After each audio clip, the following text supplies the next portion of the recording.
Hello everybody, welcome to the Mild Rumpus, coming at you live from the House of Flimsy, which is my dilapidated one-bedroom apartment that is filled with books and noise. In this video, I'll be telling you about all of the great books that I plan on reading during the month of April.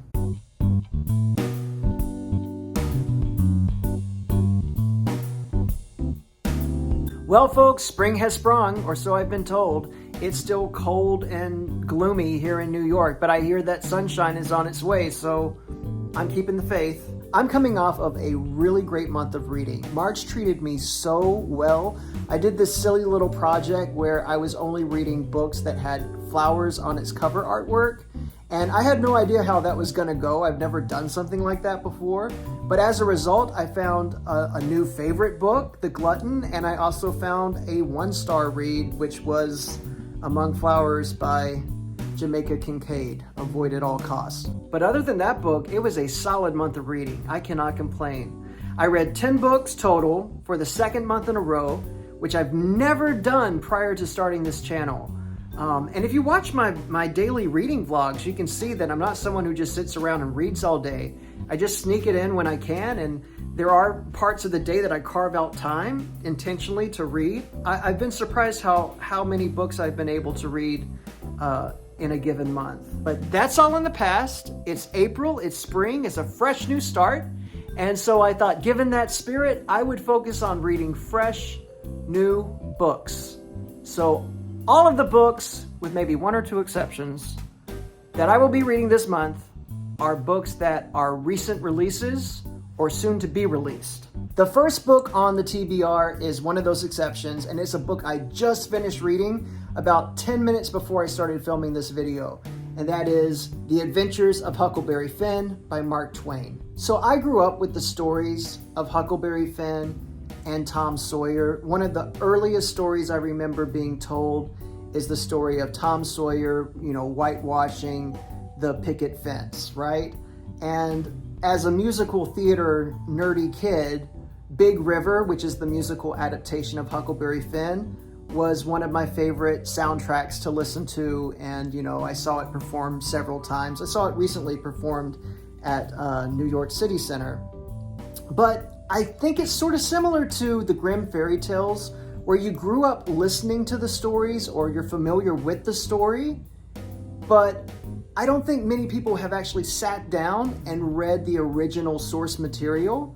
And today I did that, and I was really surprised with what I found. I know that this is one of the most challenged books when it comes to book banning and whatnot, and now that I've read it from cover to cover, I can understand why people would be uncomfortable reading it. I can't imagine being a teacher trying to teach this in high school, and if I was a student today in a classroom, I probably would not be comfortable reading it with my classmates, to be honest. The language is jarring, and I was expecting it, but I had no idea that it would be used so much. But putting that aside for a moment, knowing that this is a book that uses racist language, I don't think that it is a racist book. In fact, I think that the intention of Mark Twain was to really point out the flaws of society and their ways of thinking about people of color. Huck Finn is growing up in this book and questioning what society has taught him.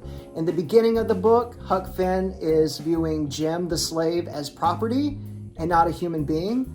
But as they spend time together, he begins to see the humanity in Jim and begins to question the things that he's been taught, and not only with slavery, but with many different things: religion, education, society in general. And even though he's supposed to be this dumb redneck kid, oftentimes he's the smartest one in the room. Despite its flaws, I do think that there are some important takeaways in the book, but I do question whether or not there were other books that you could read in an academic setting where you could come to those same kind of conclusions, if that makes sense. I'm really glad I finally sat down and read the book.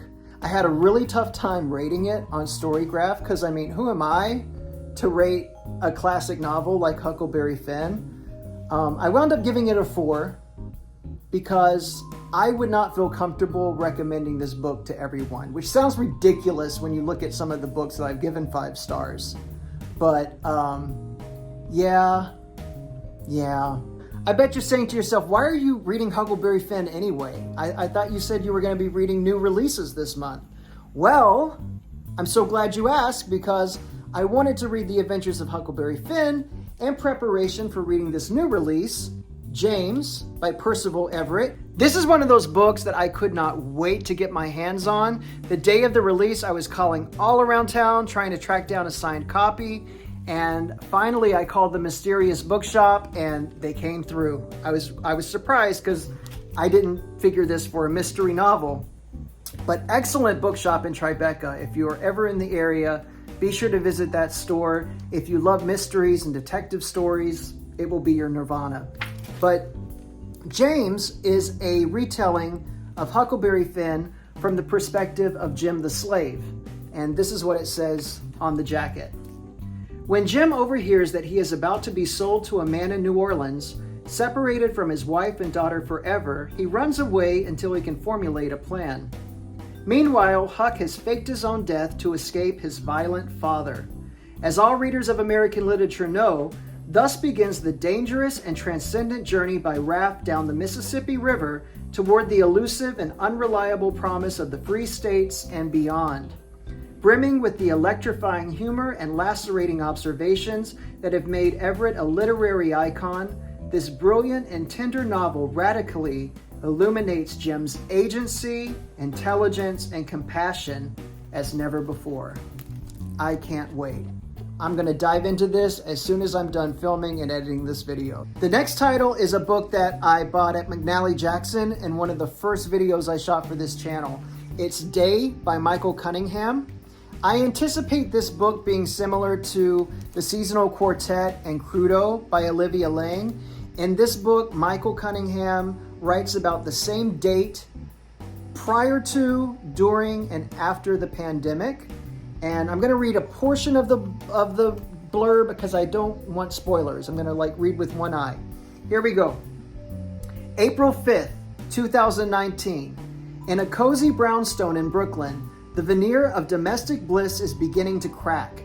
Dan and Isabel, husband and wife, are slowly drifting apart. April 5th, 2020. As the world goes into lockdown, the cozy brownstone is starting to feel more like a prison. Relatable. April 5th, 2021. Emerging from the worst of the crisis, the family reckons with a new, very different reality. And with what they've learned, what they've lost, and how they might go on. And this is also a signed copy. Michael Cunningham is the author of The Hours. So I'm looking forward to reading this one. A few years ago, I read this author's debut novel, There, and I was blown away by it. So I was really looking forward to his follow-up novel. This is Wandering Stars by Tommy Orange. And I don't know much about the book. I have heard that there's some sort of connection to There, but I don't know what it is yet. So here's what the blurb says. Colorado, 1864.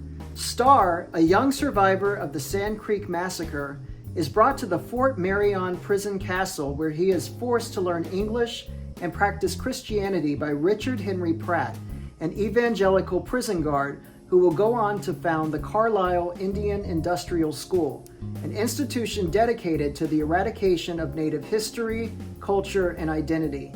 A generation later, Starr's son Charles is sent to the school where he is brutalized by the man who was once his father's jailer.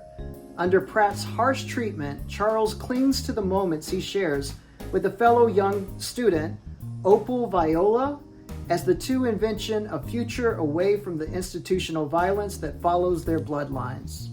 And can you guess? Signed copy. What a signature. Funny enough, Tommy Orange does a blurb on the cover of this next book where he says the author is one of his favorite writers ever, and that book is Martyr. This is a book that has gotten a lot of buzz. There's a lot of talk about whether or not it will win all the, fancy schmancy book awards. It sounds like it's between this and James from what I'm hearing, but I don't really keep up with the awards. I hope to get better at that. But here is what the blurb says about this book. Cyrus Shams, the novel's hero, is a young man grappling with an inheritance of violence and loss. A mother whose plane was shot down over the skies of the Persian Gulf in a senseless accident, and a father whose life in America was circumscribed by killing chickens on a factory farm in the Midwest. Cyrus is a drunk, an addict, and a poet whose obsession with martyrs leads him into the mysteries of the past. Cyrus is guided on his journey by the voices of artists, poets, and kings, and delivered in the novel's unforgettable final pages to a world that teems with unforeseen wonders. And there's another interesting signature. Isn't it amazing that these people write these incredible books, and then when it's time to sign their name, we get that? I would do the same thing. You know how many times they have to sign books? They have to sign like 20,000 of these things. I'd be going too.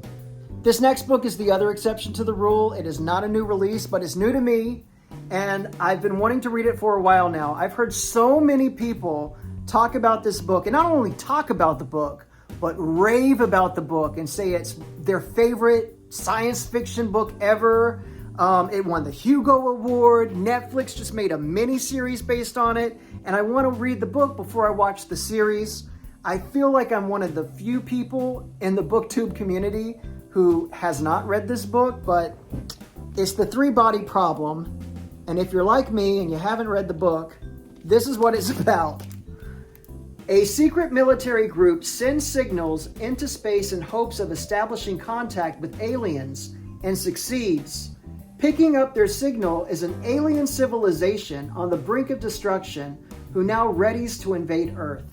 News of the coming invasion divides humanity like never before.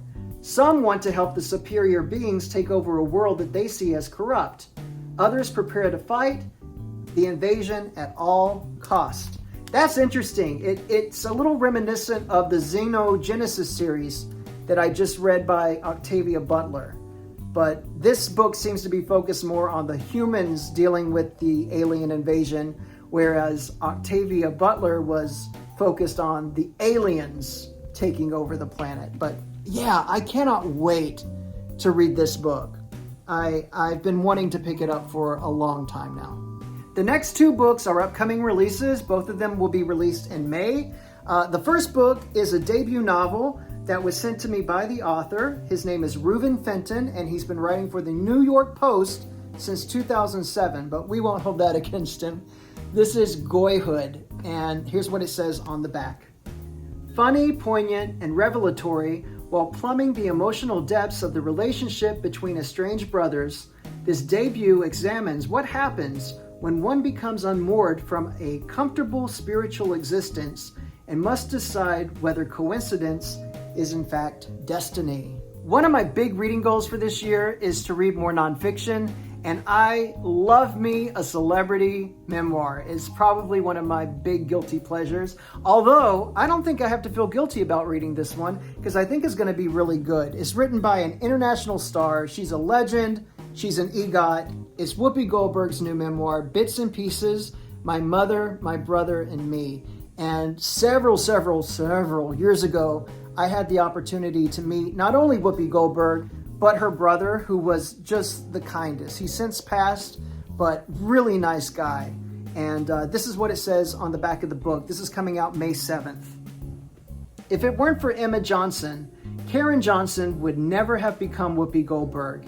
Emma gave her children the loving care and wisdom they needed to succeed in life, always encouraging them to be true to themselves. When Whoopi lost her mother in 2010 and then her older brother Clyde 5 years later, she felt deeply alone. The only people who truly knew her were gone. Emma raised her children not just to survive, but to thrive. In this intimate and heartfelt memoir, Whoopi shares many of the deeply personal stories of their lives together for the first time. Growing up in the projects in New York City, there were trips to Coney Island, the ice capades and museums, and every Christmas was a magical experience. To this day, she doesn't know how her mother was able to give them such an enriching childhood despite the troubles they faced. And it wasn't until she was well into adulthood that Whoopi learned just how traumatic some of those struggles were. So, Whoopi Goldberg, Bits and Pieces. that's it. That's everything that's on the TBR. And you might have noticed there's fewer books in this month's TBR than there were in March. And I did that intentionally because I wanted to give myself some wiggle room. There were 4 books that I really wanted to read, but I just couldn't fit it all in 1 month. So who knows, I might be able to sneak them in this month. And I'm always looking for a good book recommendation. So if you have any, put them in the comments and feed the algorithm and do all the things. Thank you. Thank you. Appreciate you. Love you. And yeah, here's to a great month of reading. I wish you all happy reading, and I will see you very soon. But until then, bye.